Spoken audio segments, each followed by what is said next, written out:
നമസ്കാരം, ഏവർക്കും study Nifty മലയാളത്തിന്റെ ഡെയിലി മാർക്കറ്റ് ന്യൂസിലേക്ക് സ്വാഗതം. ഇന്ന് മാർച്ച് 7 വെള്ളിയാഴ്ചയാണ്. ഇന്ത്യൻ മാർക്കറ്റിനെ സംബന്ധിച്ച് വളരെ നല്ല 2 ദിവസങ്ങളാണ് കടന്നുപോയത്. മാർക്കറ്റിനെ സംബന്ധിച്ച് ഇപ്പോഴത്തെ പോസിറ്റീവ്നെസിന്റെ ഒരു കാരണമായി നമുക്ക് കാണാൻ കഴിയുന്നത് ബ്രന്റ് ക്രൂഡ് $70 താഴെയായിട്ടാണ് ഇപ്പോൾ ട്രേഡ് ചെയ്യുന്നത്. കൂടാതെ ജെഫ്രീസ് റിലയൻസിന്റെ റേറ്റിംഗ് അപ്ഗ്രേഡ് ചെയ്തിരിക്കുന്നു.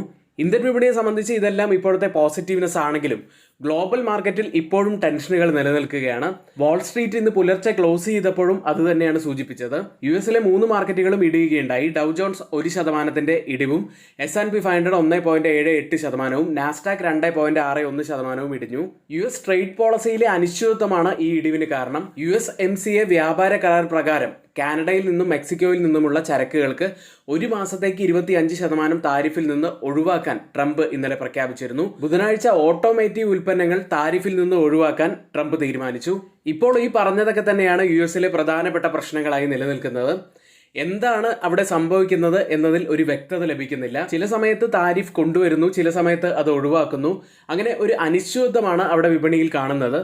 ഇനി ട്രംപ് ഇതിന് മുൻപ് ഭരണത്തിലുണ്ടായിരുന്ന 2018 കാലഘട്ടത്തിനേക്കാൾ വളരെ കൂടുതലായിട്ടുള്ള ഒരു പണപ്പെരുപ്പം ഇപ്പോൾ വർദ്ധിക്കാനുള്ള സാധ്യതയുണ്ട്.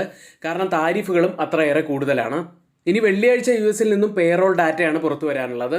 ഇനി ഗോൾഡ് പ്രൈസ് ഇന്നലെ ഏറെക്കുറെ ഒരു മ്യൂട്ടഡ് അവസ്ഥയിലായിരുന്നു. ഇന്നലത്തെ കേരളത്തിലെ ഗോൾഡ് പ്രൈസ് പവന് 64,160 രൂപയാണ്. ഇനി ഇന്ന് ധാരാളം സ്റ്റോക്ക് ന്യൂസുകൾ നമ്മളിവിടെ പറഞ്ഞിട്ടുണ്ട്. ആ സ്റ്റോക്കുകളിൽ ഫോക്കസിൽ വരാൻ സാധ്യതയുള്ളത് TCS, പവർ ഗ്രിഡ്, ക്യുസ്കോർപ്പ്, കൽപ്പതാരു പ്രൊജക്ട്സ് എന്നിവയൊക്കെ ആവാൻ സാധ്യതയുണ്ട്. അപ്പോൾ ഈ സ്റ്റോക്കുകൾ ഇന്ന് ഫോക്കസിൽ വരാനുള്ള കാരണങ്ങൾ നമ്മളവിടെ സ്റ്റോക്ക് ന്യൂസ് സെഗ്മെന്റിൽ പറയുന്നുണ്ട്. വീഡിയോ അവസാനം വരെയും കാണാൻ ശ്രമിക്കുക. ഇനി ആർക്കെങ്കിലും നമ്മുടെ പെയ്ഡ് എഡ്യൂക്കേഷൻ ടെലഗ്രാം ചാനലിൽ ജോയിൻ ചെയ്യാൻ താല്പര്യമുണ്ടെങ്കിൽ തൊട്ടുമുകളിൽ നമ്മളിവിടെ ഒരു വാട്സ്ആപ്പ് നമ്പർ നൽകിയിട്ടുണ്ട്. ആ നമ്പറിൽ മെസ്സേജ് അയച്ച് നിങ്ങൾക്ക് ആ ഗ്രൂപ്പിൽ ജോയിൻ ചെയ്യാവുന്നതാണ്. ഇനി ഇന്നത്തെ നമ്മുടെ വീഡിയോയുടെ ലൈക്ക് ടാർഗറ്റ് 200 ലൈക്കുകൾ തന്നെയാണ്. എല്ലാ സുഹൃത്തുക്കളും ലൈക്ക് ചെയ്യും എന്ന് പ്രതീക്ഷിക്കുന്നു. ചാനൽ ആരെങ്കിലും സബ്സ്ക്രൈബ് ചെയ്യാൻ മറന്നുപോയിട്ടുണ്ടെങ്കിൽ ദയവ് ചെയ്ത് ഇപ്പോൾ തന്നെ ആ സബ്സ്ക്രൈബ് ബട്ടൺ ഒന്ന് ക്ലിക്ക് ചെയ്യുക. ഇന്നത്തെ ഹൈലൈറ്റ് ആയ ഒരു വാർത്തയിലേക്കാണ്. എയർടെൽ ടാറ്റ പ്ലേയുടെ ലയനം വരാനിരിക്കുകയാണ്. അങ്ങനെ വന്നാൽ ജിയോയുടെ ആധിപത്യം അവസാനിക്കുമോ എന്നാണ് ഇൻവെസ്റ്റേഴ്സ് കാത്തിരിക്കുന്നത്. റിലയൻസ് ജിയോയ്ക്കെതിരെ തങ്ങളുടെ വിപണി സ്ഥാനം ശക്തിപ്പെടുത്തുന്നതിനായി എയർടെൽ അതിന്റെ DTH ബിസിനസ് ടാറ്റ പ്ലേയുമായി ലയിപ്പിക്കാൻ പദ്ധതിയിടുന്നു. ഇനി ഈ ലയനം കഴിഞ്ഞാൽ ഇന്ത്യയിലെ ഏറ്റവും വലിയ പണമടച്ചുള്ള DTH സേവനദാതാക്കളായി അവർ മാറും. ടാറ്റ പ്ലേയുടെ ബ്രോഡ്ബാൻഡ്, ടാറ്റ പ്ലേ ഫൈബർ, സ്വന്തം സേവനങ്ങളായി Airtel digital TV, xtreme fibre, mobility solution സംയോജിപ്പിക്കാനാണ് എയർടെൽ പദ്ധതിയിടുന്നത്. ഇനി DTH വിപണിയിൽ വലിയ ഇടിവാണ് സമീപകാലത്ത് ഉണ്ടായിരിക്കുന്നത്. OTT പ്ലാറ്റ്ഫോമുകളിൽ നിന്നുള്ള വർദ്ധിച്ചു വരുന്ന മത്സരം കാരണം പണമടച്ചുള്ള DTH വരിക്കാർ സെപ്റ്റംബർ 2023 64.18 ദശലക്ഷത്തിൽ നിന്ന് 2024 സെപ്റ്റംബറിൽ 51.91 ദശലക്ഷമായി കുറഞ്ഞിരിക്കുന്നു. എയർടെൽ സമീപകാലത്ത് ഇത്ര വലിയൊരു ലയനം നടത്തിയത് 2019 ടാറ്റ ഡോകോമോ ഏറ്റെടുക്കുന്നതായിരുന്നു. ഏതായാലും എയർടെൽ ടാറ്റ പ്ലേ ലയനം ജിയോയ്ക്ക് വെല്ലുവിളിയാകും എന്ന് തന്നെയാണ് ഈ വാർത്ത സൂചിപ്പിക്കുന്നത്. ഇനി ഇന്നത്തെ പ്രധാനപ്പെട്ട കുറച്ച് വാർത്തകളിലേക്ക്. ആദ്യം TCS. ലോകമെമ്പാടുമുള്ള 99 വിപണികളിൽ സെക്യൂരിറ്റി സേവനങ്ങൾ മെച്ചപ്പെടുത്തുന്നതിനായി നോർത്തേൺ ട്രസ്റ്റ് TCSുമായുള്ള പങ്കാളിത്തം വിപുലീകരിക്കുന്നു. അടുത്തത് ക്യുസ്കോർപ്പ് എന്ന കമ്പനിയാണ്. 3 കമ്പനികളായി വിഭജിക്കാൻ ക്യുസ് കോർപ്പറേഷന് NCLT അനുമതി ലഭിച്ചു. അടുത്തതായി NMDC. കമ്പനിയുടെ ചെയർമാനും മാനേജിംഗ് ഡയറക്ടറുമായി അമിതാഭ മുഖർജിയെ നിയമിച്ചു. അടുത്തത് പവർ ഗ്രിഡ് എന്ന കമ്പനിയാണ്. ആന്ധ്രാപ്രദേശിൽ അന്തർ സംസ്ഥാന ട്രാൻസ്മിഷൻ സംവിധാനം സ്ഥാപിക്കാനുള്ള വിജയകരമായി ലേലക്കാരായി പവർ ഗ്രിഡിനെ പ്രഖ്യാപിച്ചു. അടുത്തത് ജിൻഡാൽ സ്റ്റെയിൻലെസ് എന്ന കമ്പനി. ജിൻഡാൽ കോക്കിലെ 26% ഓഹരികൾ 194.89 കോടി രൂപയ്ക്ക് വിറ്റഴിക്കുന്നതിനുള്ള നടപടികൾ കമ്പനി പൂർത്തിയാക്കി. ഇതോടെ കമ്പനിയുടെ അസോസിയേറ്റായി ജിൻഡാൽ കോക്ക് ഇല്ലാതെയായി. അടുത്തത് ബ്രിഗേഡ് എന്റർപ്രൈസസ് ആണ്. കമ്പനി ചെന്നൈയിൽ ഒരു പ്രീമിയം റെസിഡൻഷ്യൽ പ്രൊജക്ട് ആരംഭിച്ചു. ബ്രിഗേഡ് RTS എന്നാണ് പുതിയ പ്രൊജക്ടിന്റെ പേര്. 1700 കോടി രൂപയുടെ വരുമാന സാധ്യതയാണ് പദ്ധതിക്കുള്ളത്. മറ്റൊരു സ്റ്റോക്ക് ന്യൂസ് RVNLുമായി ബന്ധപ്പെട്ടതാണ്. Rail Vikas Nigam. South western റെയിൽവേയിൽ നിന്ന് കമ്പനിക്ക് പുതിയൊരു പ്രൊജക്ട് ലഭിച്ചിരിക്കുന്നു. 156.35 കോടി രൂപയുടേതാണ് പ്രൊജക്ട്. അടുത്തതായി കൽപ്പതാരു പ്രൊജക്ട്സ് ആണ്. വിദേശ വിപണികളിലെ ട്രാൻസ്മിഷൻ ഡിസ്ട്രിബ്യൂഷൻ ബിസിനസ്സിൽ 2306 കോടി രൂപയുടെ പുതിയ ഓർഡർ കമ്പനി നേടിയിട്ടുണ്ട്. അടുത്തതായി റൈറ്റ്സ് എന്ന കമ്പനിയാണ്. കമ്പനിക്ക് സൗത്ത് സെൻട്രൽ റെയിൽവേയിൽ നിന്ന് 27.9 കോടി രൂപയുടെ പുതിയൊരു പ്രൊജക്ട് ലഭിച്ചിരിക്കുന്നു. അടുത്തതായി ഭാരത് ഇലക്ട്രോണിക്സ് ആണ്. ഫെബ്രുവരി 20 മുതൽ 577 കോടി രൂപയുടെ അധിക ഓർഡറുകൾ കമ്പനി നേടിയിട്ടുണ്ട്. ഇന്ന് നമ്മൾ ശ്രദ്ധിക്കേണ്ട ഏറ്റവും പ്രധാനപ്പെട്ട കുറച്ച് വാർത്തകളാണ് നമ്മളിവിടെ പറഞ്ഞത്. ഇനി ഇന്ന് FN സെഗ്മെന്റിൽ ബാനായ സ്റ്റോക്ക് മണപ്പുറം ഫിനാൻസ് ആണ്. ഇന്ന് എക്സ് ഡിവിഡൻ ഡേറ്റ് ആയി വരുന്നത് SBI life insurance company, metro brands തുടങ്ങിയവയാണ്.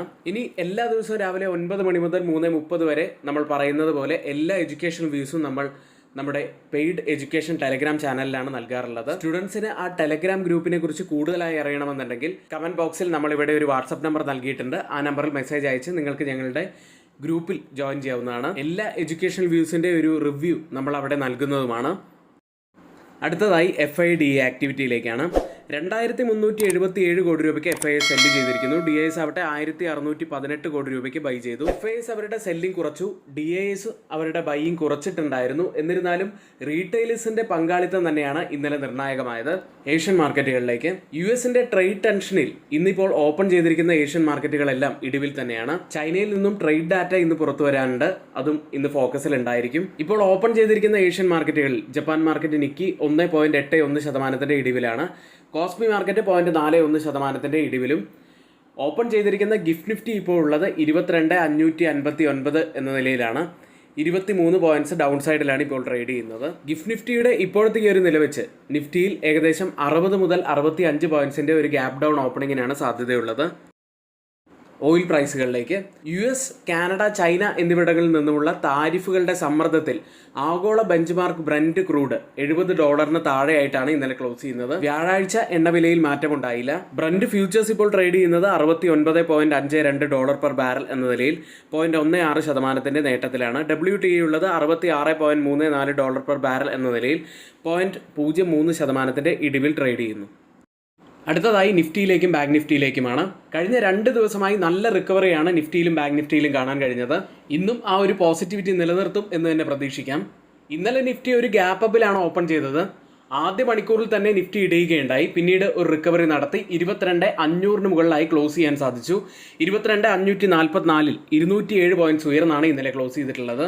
ഇന്നലെ നടന്ന മറ്റൊരു പ്രധാനപ്പെട്ട കാര്യമുള്ളത് ഫെബ്രുവരി 28-ാം തീയതിയിലെ ആ ഒരു ബിയറിഷ് ഗ്യാപ്പ് ഏരിയ ഇന്നലെ ഫിൽ ചെയ്തിരിക്കുന്നു. അപ്സൈഡിലെ റെസിസ്റ്റന്റ് ട്രെൻഡ് ലൈനിന് മുകളിലായി ക്ലോസ് ചെയ്യാനും സാധിച്ചു. ഇന്നലത്തെ ക്യാൻഡിലും വളരെ ശക്തമായിട്ടുള്ള ഒരു ക്യാൻഡിൽ തന്നെയാണ്. ഒരു ബുള്ളിഷ് ഹാങ്ങിങ് മാനിന് സമാനമായ ക്യാൻഡിലാണ് ഫോം ആയിരിക്കുന്നത്. ഇനി ഇന്നലത്തെ ഈ ട്രെൻഡ് ലൈനിന് മുകളിൽ ക്ലോസിംഗ് വെച്ചിട്ടുണ്ട്. കൂടാതെ ഒരു ഹാമർ ക്യാൻഡിലാണ് ഫോം ആയിരിക്കുന്നതും.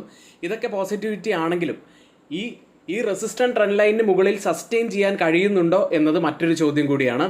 അത് വരുന്ന ദിവസങ്ങളിലെ ക്യാൻഡിലുകൾ നമുക്ക് കണ്ടു കഴിഞ്ഞാൽ അറിയാൻ കഴിയും. അപ്സൈഡിൽ ഇനി 20-ഡേ EMA ആണ് ശ്രദ്ധിക്കേണ്ടത്. 22,700 ലെവലിലാണ് 20-ഡേ EMA ഉള്ളത്. ഇനി സ്വല്പം നമുക്ക് മാർക്കറ്റിൽ നിന്നും മാറി നിന്നാൽ, കഴിഞ്ഞ ദിവസം രസകരമായിട്ടുള്ള ഒരു പോസ്റ്റ് കാണാനിടയായി.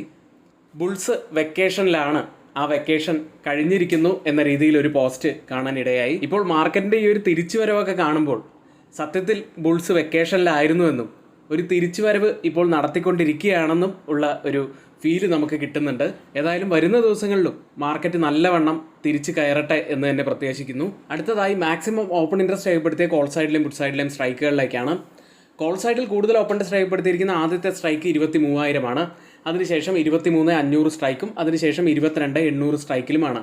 പുട്ട് സൈഡിൽ കൂടുതൽ ഓപ്പൺ ഇൻട്രസ്റ്റ് രേഖപ്പെടുത്തിയിരിക്കുന്ന ആദ്യത്തെ സ്ട്രൈക്ക് 21,000, അതിനുശേഷം 21,500 സ്ട്രൈക്ക്, അതിനുശേഷം 22,500 സ്ട്രൈക്കിലുമാണ്. ഓപ്പൺ ഇൻട്രസ്റ്റ് ഡാറ്റ പ്രകാരം റെസിസ്റ്റൻസ് ആവാൻ സാധ്യതയുള്ളത് 22,800-ഉം സപ്പോർട്ട് ആവാൻ സാധ്യതയുള്ളത് 22,500-ഉമാണ്.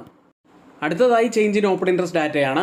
കോൾ സൈഡിലും പുട്ട് സൈഡിലും വന്ന വ്യത്യാസങ്ങൾ പരിശോധിക്കാം. ആദ്യം 22,500 എന്ന ATM സ്ട്രൈക്കിൽ 962% വർധനവ് പുട്ട് സൈഡിൽ കാണാം, ലോങ് ബിൽഡപ്പാണ്. 171% വർധനവ് ഒരു ഷോർട്ട് ബിൽഡപ്പാണ് കോൾ സൈഡിൽ കാണുന്നത്. 22,450 സ്ട്രൈക്കിൽ 1,404% വർധനവ് പുട്ട് സൈഡിൽ ലോങ് ബിൽഡപ്പ് തന്നെ. 2% ഇടിവ് ഒരു ഷോർട്ട് കവറിംഗ് ആണ് കോൾ സൈഡിൽ കാണുന്നത്. 22,550 സ്ട്രൈക്കിൽ 2,128% വർധനവ് ഒരു ലോങ് ബിൽഡപ്പ് പുട്ട് സൈഡിൽ കാണാം. കോൾ സൈഡിൽ 7% മാത്രം വർധനവാണ്, ചെറിയൊരു ഷോർട്ട് ബിൽഡപ്പ്. ഈ 3 സ്ട്രൈക്കുകളും കമ്പയർ ചെയ്യുമ്പോൾ മാർക്കറ്റിനെ മുകളിലേക്ക് കൊണ്ടുപോകാൻ കഴിവുള്ള പുട്ട് സെല്ലേഴ്സ് തന്നെയാണ് നല്ല ശക്തിയോടെ നിൽക്കുന്നത്. ബാങ്ക് നിഫ്റ്റിയിലേക്ക് 48,627-ൽ 137 പോയിന്റ്സ് ഉയർന്നാണ് ബാങ്ക് നിഫ്റ്റി ക്ലോസ് ചെയ്യുന്നത്. ഇനി ബാങ്ക് നിഫ്റ്റിയിൽ 10-ഡേ EMA ഉള്ളത് 48,637 ലെവലിലാണ്.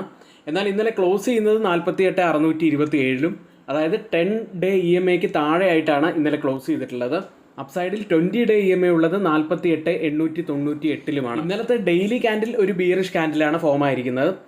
ഇനി ഡൗൺ സൈഡിൽ നമ്മൾ ശ്രദ്ധിക്കേണ്ട ഒരു ലെവൽ 48,041 ഇനി മാക്സിമം ഓപ്പൺ ഇൻട്രസ്റ്റ് രേഖപ്പെടുത്തിയ കോൾ സൈഡിലെയും പുട്ട് സൈഡിലെയും സ്ട്രൈക്കുകളിലേക്ക് 50,000-ലാണ് കൂടുതൽ ഓപ്പൺ ഇൻട്രസ്റ്റ് രേഖപ്പെടുത്തിയിരിക്കുന്ന ആദ്യത്തെ സ്ട്രൈക്ക് ഉള്ളത്. അതിനുശേഷം 52,000 സ്ട്രൈക്കും അതിനുശേഷം 49,000 സ്ട്രൈക്കിലുമാണ്. പുട്ട് സൈഡിൽ കൂടുതൽ ഓപ്പൺ ഇൻട്രസ്റ്റ് രേഖപ്പെടുത്തിയിരിക്കുന്നത് 46,000, അതിനുശേഷം 48,000, അതിനുശേഷം 47,000 സ്ട്രൈക്കിലുമാണ്. ഓപ്പൺ ഇൻട്രസ്റ്റ് ഡാറ്റ പ്രകാരം ഒരു റെസിസ്റ്റൻസ് ആവാൻ സാധ്യതയുള്ളത് 49,000-ഉം സപ്പോർട്ട് ആവാൻ സാധ്യതയുള്ളത് 48,000-ഉമാണ്. അടുത്തതായി ഇന്ത്യ വിക്സിലേക്ക് 13.72-ൽ 0.40% ഉയർന്നാണ് ഇന്നലെ ഇന്ത്യ വിക്സ് ക്ലോസ് ചെയ്യുന്നത്. ഇന്ന് നമ്മളിവിടെ പറഞ്ഞ എല്ലാ കാര്യങ്ങളും ഏറ്റവും ഓതറൈസ്ഡ് ആയിട്ടുള്ള സൈറ്റുകളായ Moneycontrol, Mint, Reuters, CNBC, financial express തുടങ്ങിയ മാധ്യമങ്ങളിൽ നിന്നാണ് എടുത്തിരിക്കുന്നത്. മറ്റുള്ളവയെല്ലാം നമ്മുടെ വ്യൂസ് മാത്രമാണ്, ഒരിക്കലും അത് റെക്കമെൻഡേഷൻ അല്ല. നിങ്ങളുടെ എഡ്യൂക്കേഷണൽ പർപ്പസിന് വേണ്ടിയാണ് അതിവിടെ ഷെയർ ചെയ്തിട്ടുള്ളതും. ഇനി ആർക്കെങ്കിലും ഒരു ഡിമാറ്റ് അക്കൗണ്ട് ഓപ്പൺ ചെയ്യണമെന്നുണ്ടെങ്കിൽ ഡിസ്ക്രിപ്ഷൻ ബോക്സിൽ നമ്മൾ അതിൻ്റെ ലിങ്ക് നൽകിയിട്ടുണ്ട്. അതുവഴി നിങ്ങൾക്ക് പുതിയൊരു അക്കൗണ്ട് ഓപ്പൺ ചെയ്യാവുന്നതാണ്. എങ്കിൽ ഇന്നത്തെ ഈ വീഡിയോ ഇവിടെ പൂർത്തിയാവുന്നു. ഏവർക്കും നന്ദി.